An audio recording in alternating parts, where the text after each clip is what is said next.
rolling on the live stream, just FYI, if you want to observe that.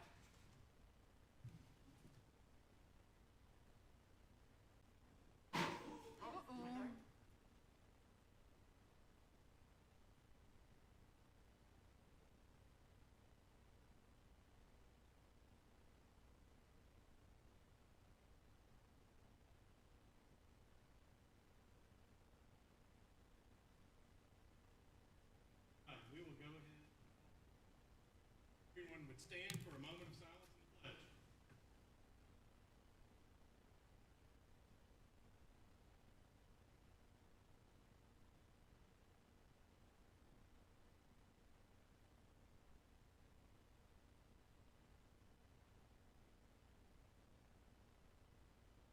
Allegiance to the flag of the United States of America, to the republic for which it stands, a nation under God, indivisible, with liberty and justice for all. Madam Recorder, if you call the roll. Chairman Floyd, Present. Vice Chair Harrison, Here. Deborah Thomas, Present. Jeremy Burnett, Michelle Childs, Here. Superintendent Horrell. Here. We do have a quorum. Mr. Superintendent, would you lead us through our agenda? Bill, the first item is the opportunity for public comment. Would anyone from the public like to speak? I see Ms. Foster. Ms. Foster, if you would come.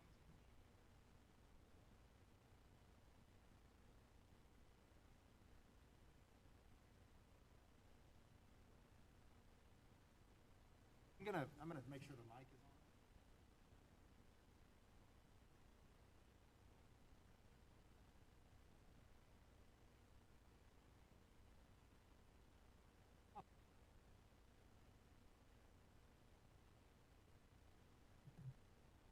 All right.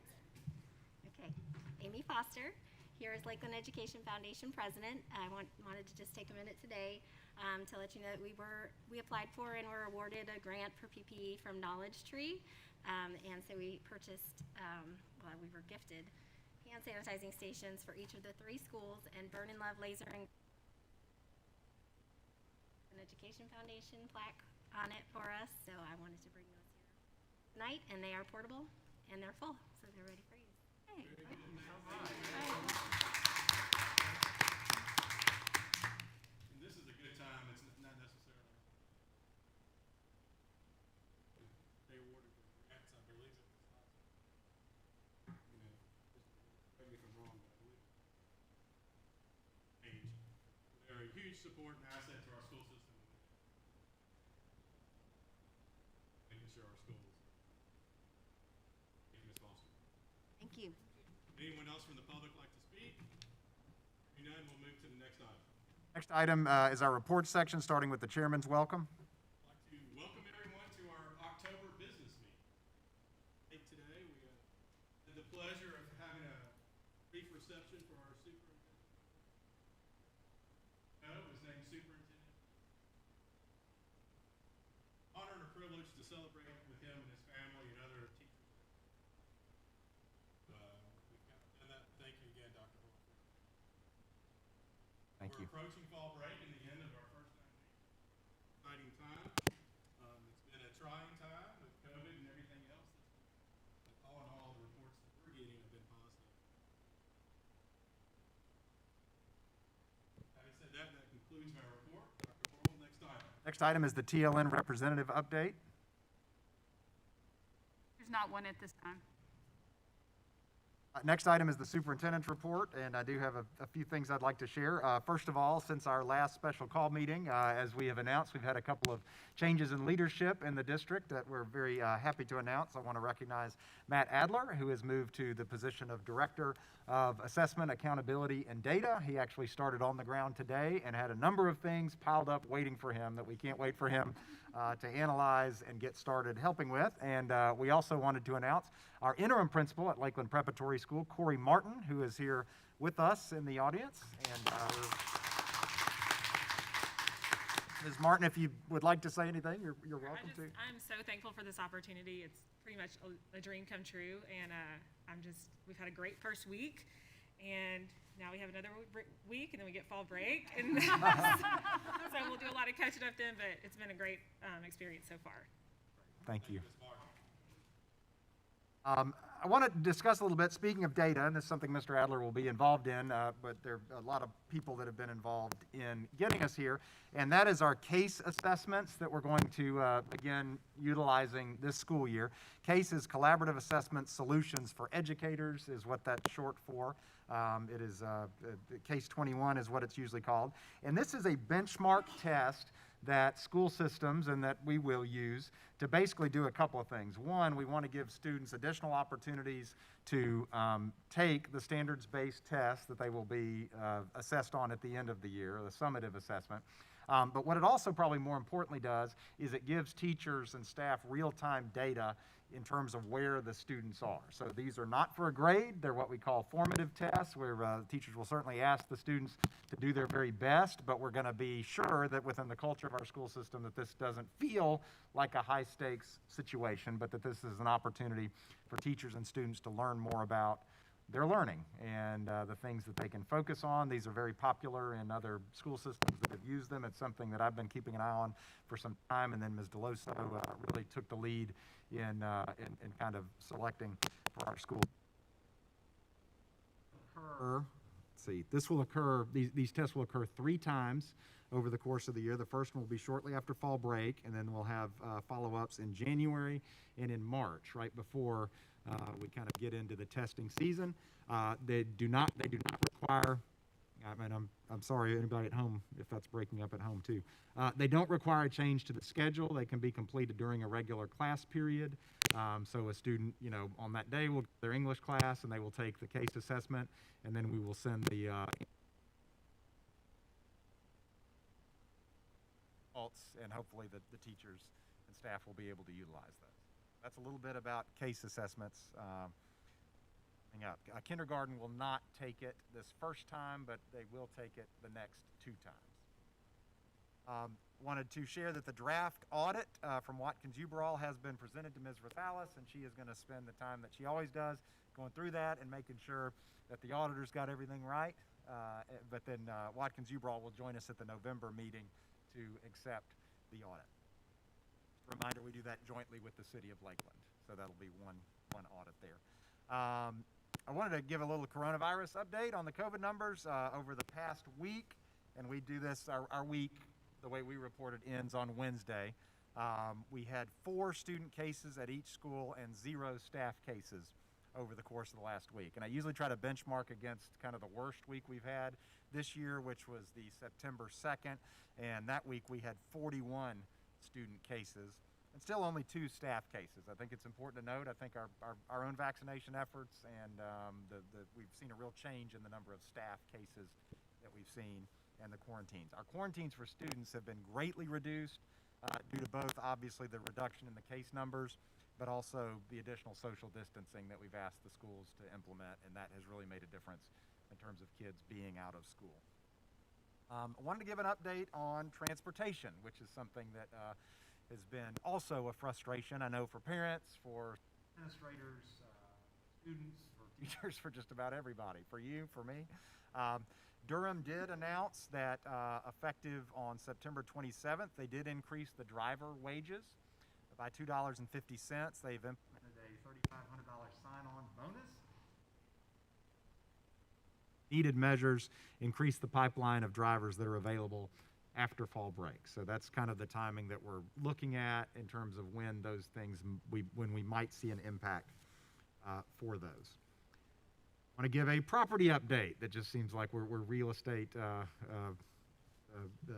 acquirers here lately. But we have exercised our option on the old Brownsville property, and we expect to close on that property per the option agreement next week. So that will not be an event, but we're thinking that I would sign the closing papers this week and that the seller would sign the closing papers next week, and we would at that point own the property on Old Brownsville, including the house that's associated with that property. I also wanted to share that we've entered into, right, I've got a mask thing that sometimes keeps it from slipping and I don't have it on. We've entered into an agreement with Cropper GIS Consulting, And the city is pursuing approval of a contract with that same firm. And what this does is this allows us to basically mutually benefit as the city and the school system from having a one-stop GIS enrollment analysis shop for our current and future student yield analysis. Now, we've been getting projections every year. As you guys know, we work with somebody named Dr. Jerome McKibben, and he does an analysis of actual enrollment, and he looks at trends in the area and birth and death cohorts and comes up with an analysis, a projection of how many students we might see in the school system. He makes basic assumptions about new developments coming online and new homes being available. Those are factored into that. But what this new arrangement will do is when a developer approaches the city about building in Lakeland, and this would presumably include retroactively those that have already been approved, they're supposed to do actually a student yield study. And what this will do is basically centralize it so the student yield study is with the organization that the city selects. And so I've worked with Shane together. We're going to do a baseline analysis. In fact, today we turned over student ID codes and addresses for every student that's enrolled in Lakeland school system so they can begin to do neighborhood analyses based on those specific numbers. And then that will become the baseline for these student impact studies that the city will do. So we think we'll continue to kind of refine the information we have as Lakeland continues to grow, and we can make good choices about both the timing, location, and needs of our school buildings and our students. Want to give a brief construction update. Our construction is progressing on schedule at Lakeland Preparatory School, something that lots of folks are watching. The actual track should be poured the week after fall break. Once the track is poured, there is a 30-day curing period for the track. But they are proceeding, so we're very excited about that, obviously, as we continue to see a more finished look around the football stadium, but that has not stopped the football team and others from enjoying the stadium. And we've had some big games, and obviously have a big game there the Tuesday of fall break where we'll be hosting, but that will be, I do want to be clear, that will be the last one that we can host, no matter what happens moving forward because of the track schedule and the need to get that track poured before it gets too cold, rainy, and damp.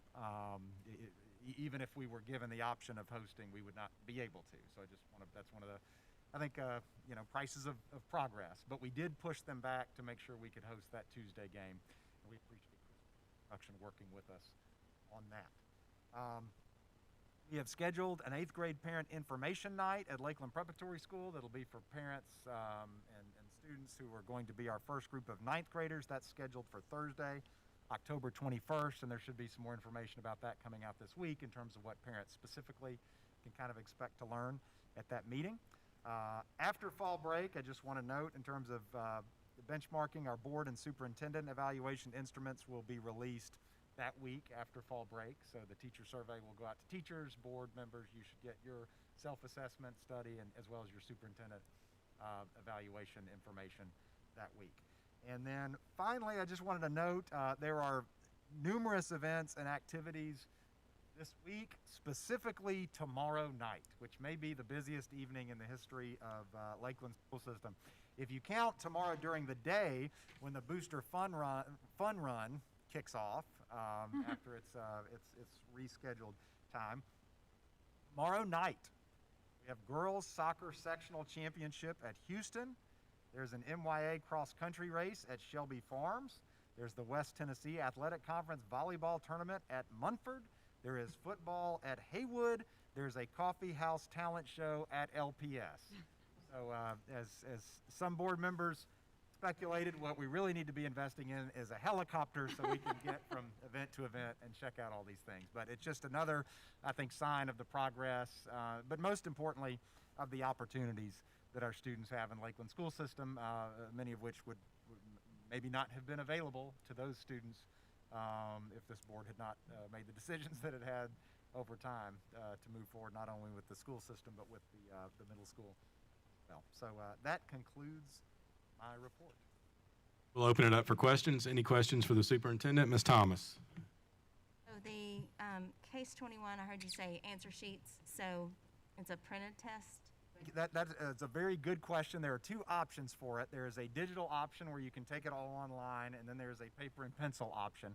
And our system leadership decided that since the actual test was going to be a paper and pencil test, that we wanted to give the students as much like experience as we could. So we will be actually sending off answer sheets to CASE that they will analyze. Any idea the turnaround time on that? Loso, do you happen to know? I'm putting you on the spot.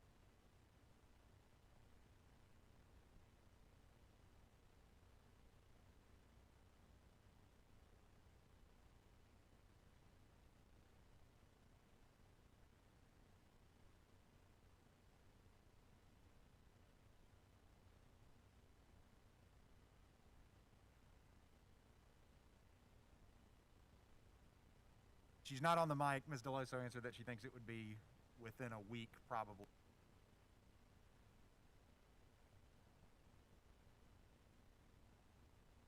The case 21 assessments, I know normally parents get like the DCAP or whatever feedback back. Are we going to give, and I'm not saying like the actual test itself, but some sort of feedback to the parents to say, hey, this is what we see your student maybe needs progress on, so that we can get that joint buy-in or partnership with the parents to be able to work on things that maybe that we're seeing that they may need help with too? Is there a thing or some process kind of set up to do that, or I don't know how their feedback results look either? Yes, absolutely. It's that will be an important piece of it, and they do.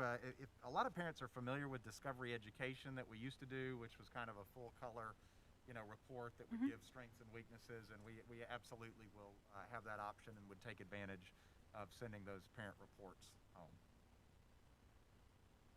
Mr. Burnett and then Ms. Childs. Ms. Childs, actually, I think had her hand first. I had two questions. First, last school board meeting, you mentioned a construction update, that there could be a situation with one part of it. I have another question, but I'll let you. Thanks. We had expressed some concerns about the back section kind of that they're going to do on the way out. That's really it's the wrestling area primarily, and some other athletic areas. And Dr. Mitchell and I were both a little concerned about the timing, and at our meeting that week, actually, they have assured us that they have no issues. They are not anticipating any delays that would keep the entire building from being available the first day of school, or when it's due to us.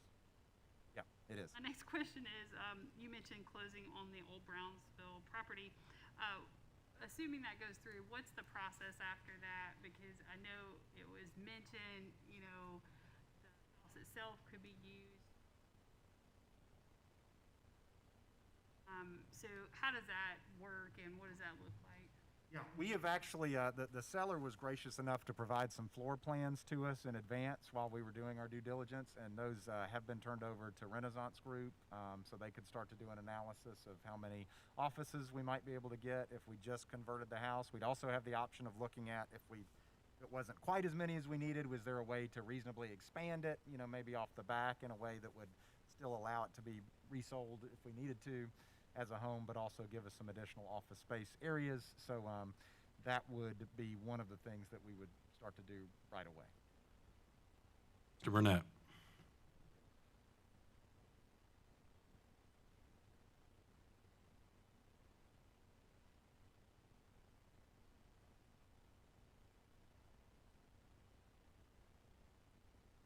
The short answer is yes.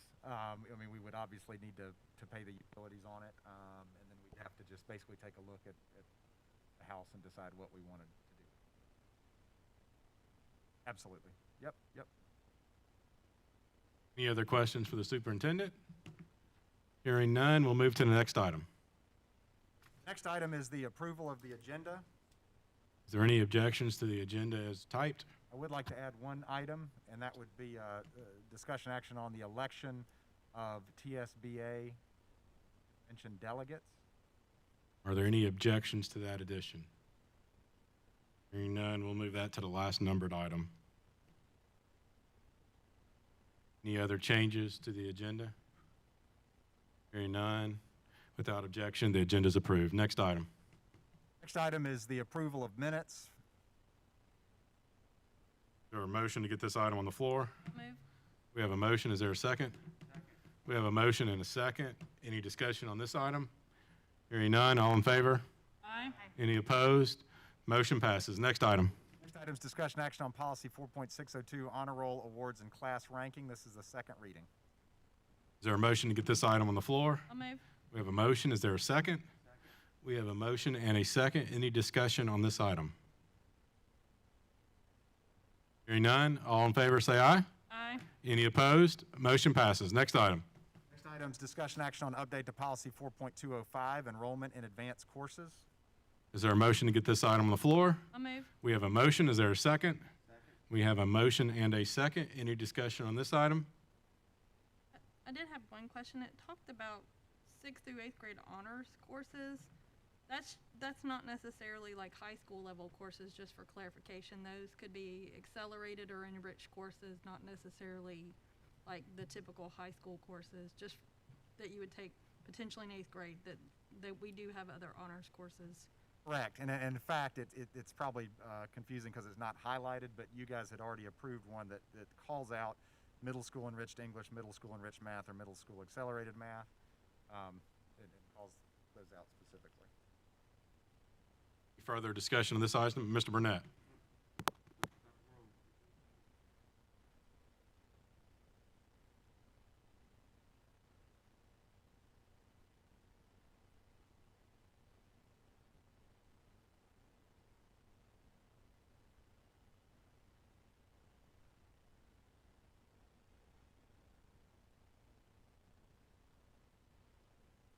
Definition of high-stakes testing.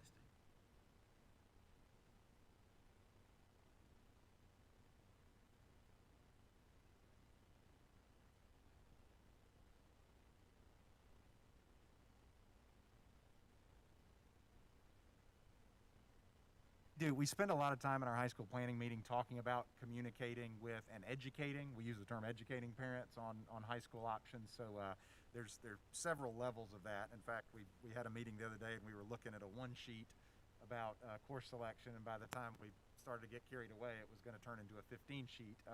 But we also do have the course selection catalog that Ms. Decker and Ms. Manthe are working very hard on.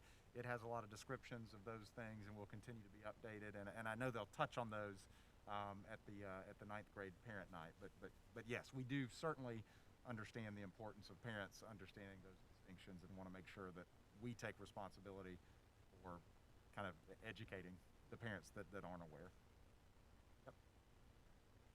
Any further discussion on this item? Hearing none, all in favor say aye. Aye. Any opposed? Motion passes. Next item. Next item is discussion action on rescinding policy 4.203, advanced college placement. Is there a motion to get this item on the floor? I'll move. We have a motion. Is there a second? We have a motion and a second. Any discussion on this item? Hearing none, all in favor say aye. Aye. Any opposed? Motion passes. Next item. Next item is discussion action on update to policy 4.700, testing programs. Is there a motion to get this item on the floor? I'll move. We have a motion. Is there a second? We have a motion and a second. Any discussion? Hearing none, all in favor say aye. Aye. Any opposed? Motion passes. Next item. Next item is discussion action on approval of school support organization cooperative agreements. We have the Lakeland Prep 6-Man Club and the Lakeland Prep 6th Man Club and the Lakeland Prep Lacrosse Booster Club. Is there a motion to get this item on the floor? Move. We have a motion. Is there a second? We have a motion and a second. Any discussion on this item? I'll just ask, I assume that all the paperwork has been submitted by the organization, school system, and all that, everything's in order. Correct. Any further discussion on this item?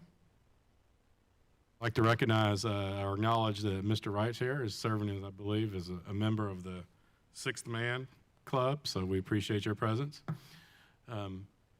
With no other discussion, we will vote. All in favor say aye. Aye. Any opposed? Motion passes. Next item. Next item is discussion action on the 2021 LEA compliance report. Is there a motion to get this item on the floor? I'll move. We have a motion. Is there a second? We have a motion and a second. Any discussion on this item? Hearing none, all in favor say aye. Aye. Any opposed? Motion passes. Next item. Next item is discussion action on FY 21-22 budget amendments. Is there a motion to get this item on the floor? I'll move. We have a motion. Is there a second? We have a motion and a second. Dr. Horrell, would you like to speak to this? All of these relate to federal programs, grants, and the kind of revisions that come up. Any further discussion on this item? Hearing none, all in favor say aye. Aye. Any opposed? Motion passes. Next. Next item is review of emergency preparedness plan. Is there a motion to get this item on the floor? We have a motion. Is there a second? We have a motion and a second. This item doesn't require discussion, but if anyone has any comments they would like to make, we'd certainly listen. Hearing none, all in favor of approving the motion, say aye. Aye. Any opposed? Motion passes. Next item. Next item that was the added item is discussion action on election of TSBA convention delegates. Shift one. Annual Section 3. Oh, We don't have anything, so you can skip on. okay, I put them in the wrong order. Thank you. All right. Just for purposes of the minute, would anyone like to speak to any policies and review policy manual Section 3?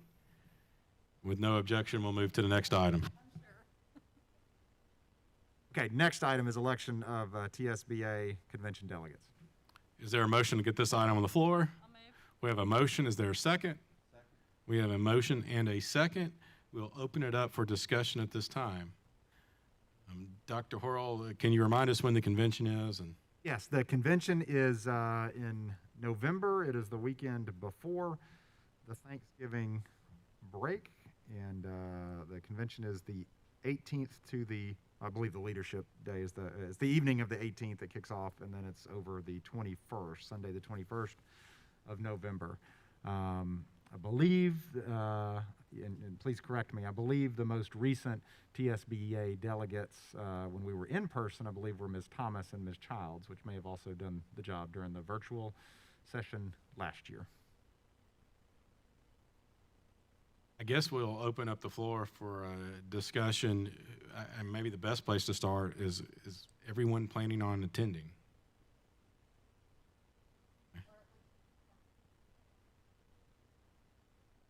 Everyone else attending? All right. Would anybody like to serve as delegates? We'll start there before we start. Have Mr. Burnett has made a nomination of Ms. Childs and Thomas. Would anyone else like to make any nominations? Well, and in case, I should say, in case you don't know what this entails, so we always put together a legislative agenda that captures the things that we think are important for Lakeland school system and our kids and our families. And lots of times that aligns with what the Tennessee School Boards Association's agenda is that they go to the Capitol and they lobby for. So these are kind of important issues, and then we'll be putting our agenda together so that we have some ideas of what we want to add. Neat to have a voice in those things. You know, we're one of the newest kids on the block there, but it's interesting and I think important work to take part in that. Absolutely.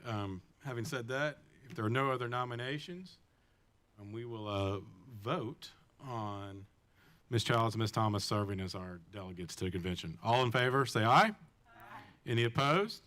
Congratulations, Ms. Childs and Ms. Thomas. Thank you for your service. We appreciate it sincerely. I'm joking, but sincerely. It's work and you have to do it. So we thank you for your time and your commitment. Dr. Horrell, any other items that need to come before the board? No, I do want to just recognize the members of our staff that are here tonight. Jaretha Lockhart, principal at Lakeland Elementary. Angie Deloso, who we heard from briefly, the assistant superintendent. We heard from Corey Martin as well, but also Dr. Wanda Terrell, one of the great leaders of education and technology. Certainly a pleasure anytime they are with us, and I'd be remiss if I didn't say in front of everybody, thank you guys for all that you do on a daily basis. We also have Jesse Rosales here with us, who's making an appearance out of the audit blizzard here to see us. But certainly appreciate having her with us tonight. Jessica Millspa and Eric Plumley are typically with us, but always glad to see you. We still are so glad you're here, Mr. There we are. We are. We recognize that everybody's busy, everybody has commitments, so we certainly appreciate you all taking time out of your night to be with us tonight, and we do thank you. Dr. Horrell, any other business? No. Any announcements? Ms. Harrison? I just have one thing. When we come back from fall break, I know we talked about the sports going on, but the fine arts programs will week, or the couple weeks or whatever after fall break. So it's really exciting to actually have those in-person performances. Had to go so long, so anybody that can join, please join, board-wise or public-wise or staff-wise or anything. I'm just really excited for the kids, and they've been working hard to do it. So, and I think the play's even coming back to Lakeland Elementary. Getting all of the fine art stuff that we are getting going. Very good. Thank you, Ms. Harrison. Any other announcements from the board? Hearing none, is there a motion to adjourn? We have a motion. Is there a second? We have a motion and a second. All in favor? Aye. Any opposed? We are adjourned.